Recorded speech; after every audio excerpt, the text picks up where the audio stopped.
Assalamualaikum warahmatullahi wabarakatuh. Saya Mutiara Nabila dengan NIM 0310212039 dari kelas Tadris Biologi 2 semester 6. Nah, di sini saya mendapatkan tugas dari mata kuliah Micro Teaching atau PPL 2 dengan dosen pengampu Ibu Khairuna MPD. Tugasnya berupa membuat video keterampilan dasar mengajar. Yang pertama, keterampilan membuka pelajaran, keterampilan menjelaskan, keterampilan bertanya, keterampilan memberikan penguatan, dan keterampilan menutup pelajaran. Baik, selamat menyaksikan.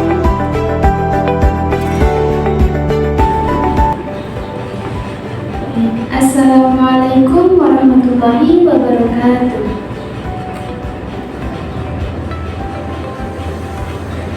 Baik, selamat pagi anak-anak ibu sekalian. Jadi sebelum kita mulai pembelajaran pada pagi hari ini, lebih baiknya kita berdoa terlebih dahulu supaya pembelajaran yang kita lakukan mendapat keberkahan dari Allah Subhanahu wa Ta'ala. Baik, untuk ketua kelas silakan dipimpin doanya.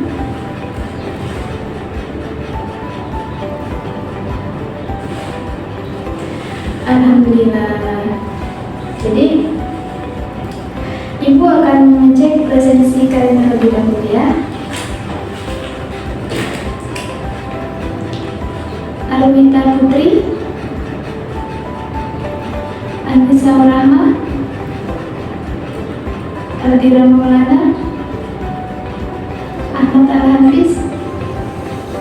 Ada yang tahu gimana Ahmad Al-Hafiz? Oh, dia lagi sakit ya? Dia ada mengirimkan surat tidak hari ini?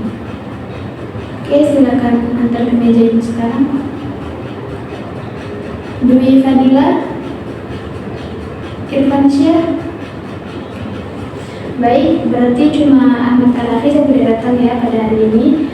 Oke, gimana kabarnya anak-anak ibu sekalian?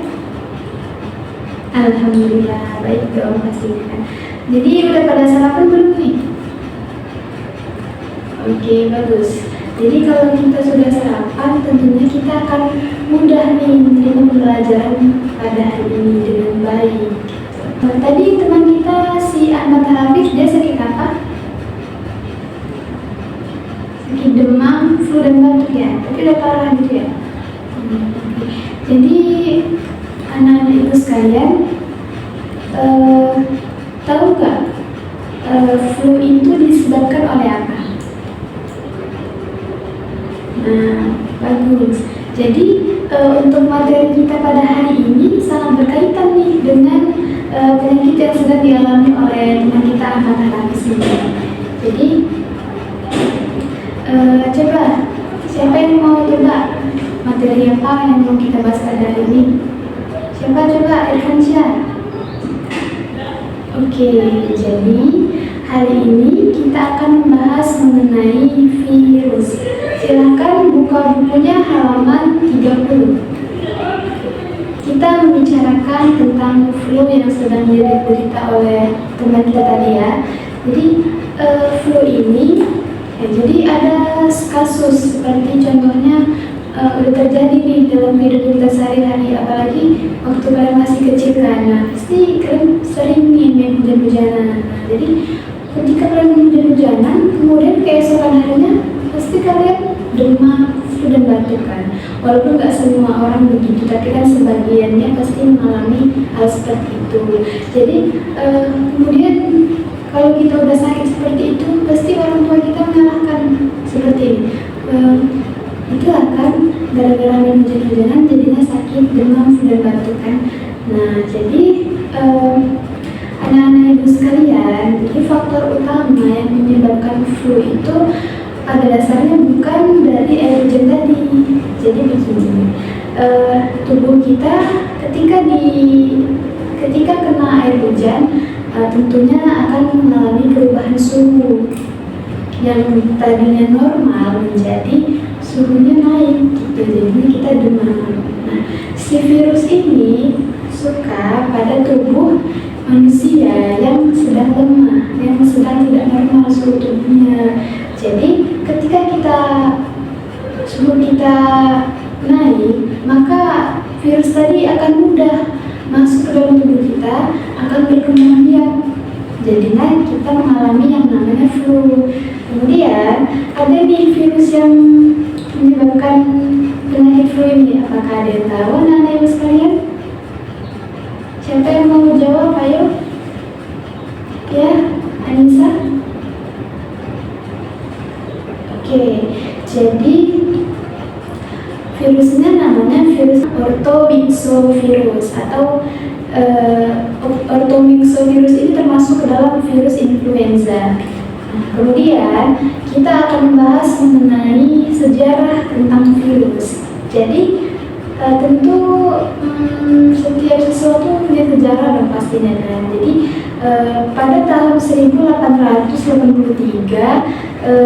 seorang ilmuwan bernama Adolf Meyer yang berasal dari Jerman. Pada saat itu dia menemukan sebuah tumbuhan tembakau yang pada daunnya itu terdapat bintik-bintik kecil berwarna kuning. Nah, jadi dia itu penasaran kan, kenapa sih daunnya jadi seperti ini? Apa yang menyebabkan jadi seperti ini? Gitu kan. Jadi dia meneliti secara terus-menerus kan, sampai dia mendapatkan jawabannya bahwasannya terdapat sesuatu yang lebih sederhana dan lebih kecil dari sebuah bakteri. Apa itu? Ya, jadi itu namanya virus. Nah, virus itu berukuran yang sangat kecil. Jadi ukurannya itu sekitar 20 nanometer sampai 400 nanometer. Itu tidak bisa dilihat oleh mata secara terbuka seperti ini, tidak bisa. Jadi harus menggunakan alat bantu yang bernama apa? Apakah ada yang tahu? Ya, bagus. Jadi nama alat bantunya itu berupa mikroskop elektron. Kemudian pada tahun 2020 kemarin kan kita mengalami yang namanya COVID-19 nih kan. Pasti semua pada tahu kan. Jadi gara-gara itu sekolah jadi daring gitu kan. Nah, jadi virus yang menyebabkan COVID-19 ini bernama coronavirus. Virus ini memiliki gejala. Jadi kalau misalnya ada yang memiliki gejala seperti ini kan, flu, batuk, demam, nah itu pasti kan orang pada bilang, ih kamu kena corona. Nah, pasti semua pada ngejauhi orang tersebut karena takut tertular gitu kan. Nah, jadi virus ini ada dua bentuk. Yang pertama itu dari virus bakteriofag, dan yang kedua itu ada virus influenza. Jadi kalau virus bakteriofag itu terdiri dari yang namanya kapsid, asam nukleat, leher, serat ekor, jarum, selubung ekor, papan dasar. Kemudian untuk virus yang kedua yaitu virus influenza, dia terdiri dari yang namanya protein jarum, protein membran, protein amplop, protein nukleat kapsid, dan yang terakhir ada asam nukleat. Jadi secara umum virus itu memiliki 3 struktur tubuh. Jadi yang pertama itu ada kepala. Kepalanya ini berbentuk polihedral atau disebut juga dengan segi banyak karena dia memiliki banyak segi dari setiap permukaannya. Kemudian di bagian kepala ini berisi asam nukleat. Yang kedua yaitu leher. Nah, leher itu merupakan penghubung antara kepala dan ekornya. Kemudian yang terakhir itu adalah ekor, melekatkan diri dan menginfeksi sel yang diserang oleh virus tadi. Kemudian kita akan membahas mengenai ciri-ciri. Coba di sini, apakah ada yang tahu virus itu merupakan benda hidup atau benda mati sih? Jadi virus ini dikatakan sebagai benda hidup dan sebagai benda mati. Kenapa? Karena berdasarkan ciri-cirinya dia terdiri menjadi 2, yaitu dari pertama dari sifat mati dan sifat hidup. Jadi kalau untuk sifat hidup, dia itu dapat memperbanyak dirinya dalam tubuh makhluk hidup tadi yang memiliki asam nukleat berupa RNA dan DNA. Jadi untuk virus yang memiliki sifat mati, dia memiliki ciri-ciri yaitu tidak dapat dikristalkan, dan yang kedua dia tidak memiliki sel. Kemudian kita akan membahas mengenai reproduksi virus. Apakah kalian ada yang tahu virus itu bagaimana sih cara reproduksinya? Ya, silakan Bu Fadila. Oke, baik sekali jawabannya ya. Jadi virus itu bereproduksi dengan cara bereplikasi. Jadi sebelum dia bereplikasi, dia akan menentukan sel inangnya atau tempat untuk dia bereproduksi sehingga dapat bereproduksi dengan baik. Dan dia memiliki dua mekanisme untuk dia bereplikasi. Yang pertama yaitu dari daur litik. Nah, dengan daur litik ini dia akan menghancurkan host space atau sel inangnya dan dapat terbentuklah partikel virus yang baru. Kemudian yang kedua, daur lisogeni. Nah, dari daur ini dia tidak menghancurkan host space atau sel inangnya seperti daur litik tadi, tapi dia memiliki profag, kemudian yang dapat membelah dirinya dan tidak mati sehingga dia dapat membentuk partikel virus yang baru. Virus ini beda-beda loh, yang menyerang manusia, menyerang hewan, menyerang tumbuhan, dan menyerang bakteri. Jadi untuk virus yang menyerang manusia itu bernama virus hepatitis. Kemudian virus yang menyerang tumbuhan itu bernama tembakau mozaik virus. Kemudian yang ketiga yang menyerang hewan itu bernama paramyxovirus. Kemudian yang terakhir yang menyerang bakteri bernama bakteriofag. Kemudian berbicara mengenai pencegahan virus. Virus ini harus ada pencegahannya agar kita jauh dari yang namanya virus. Jadi pertama itu kita harus menjaga pola makan. Nah, ketika kita akan makan, apalagi kita beli makan di luar, harus menentukan makanan itu layak enggak sih dikonsumsi gitu kan. Harus benar-benar memastikan. Kemudian yang kedua harus olahraga, mengatur pola hidup sehat dengan berolahraga. Jadi kalau misalnya siap sholat subuh nih, jangan langsung tidur. Jadi disarankan untuk berolahraga, misalnya seperti jogging atau yang lainnya lah. Kemudian rajin mencuci tangan, apalagi ketika selesai memegang benda kan, misalkan di dalam benda gitu kan.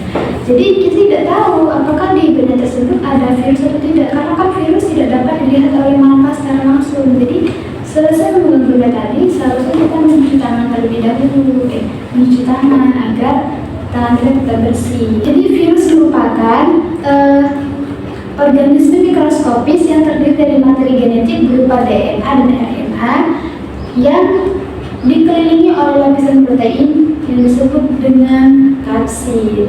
Jadi setelah ibu memaparkan materi tadi, ibu minta kalian untuk membuat kesimpulan masing-masing per orang ya. Nanti ibu akan tunjuk nih siapa yang akan maju. Ibu kasih waktu 5 menit ya. Oke, sudah selesai. Silahkan Irfansyah maju, jelaskan apa yang ibu sampaikan tadi. Ya, bagus sekali ya apa yang disampaikan. Baik, mungkin sampai di sini saja materi kita pada hari ini. Semoga apa yang ibu paparkan tadi mengenai virus dapat kalian mengerti, dapat dipahami. Apalagi bagian yang cara pencegahan virus tadi. Nah, itu harus diamalkan di kehidupan sehari-hari supaya kalian jauh dari yang namanya virus. Oke. Nanti ketika di rumah diulang-ulang lagi ya pelajarannya. Nanti minggu depan akan ibu tanyakan lagi supaya kalian mengerti, supaya kalian selalu ingat dengan materi ini.